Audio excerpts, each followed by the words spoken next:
wicket to fall. Oh, that's a good shot.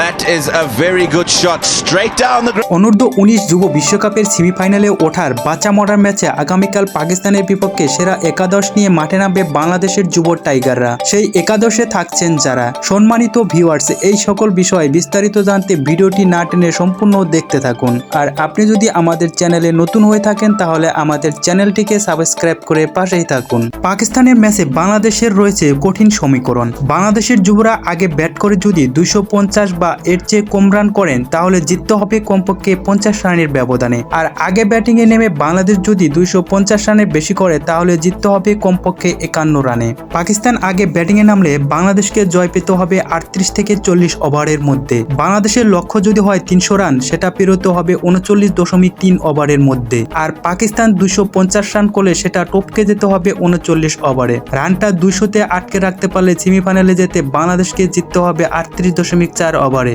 এই কঠিন সমীকরণকে সামনে রেখে পাকিস্তানের বিপক্ষে বাংলাদেশের সেরা একাদশে থাকছেন যারা। তারা হলেন মাহফুজুর রহমান রাব্বি, আশিকুর রহমান শিবলি, জিশান আলম, মোহাম্মদ রিজওয়ান, আরিফুল ইসলাম, আহরার আমিন, মোহাম্মদ শিহাব জেমস, শেখ পারভেজ জীবন, রোহানাত দৌলা বর্ষণ, মোহাম্মদ ইকবাল হোসেন ইমন, মারুফ মৃদা।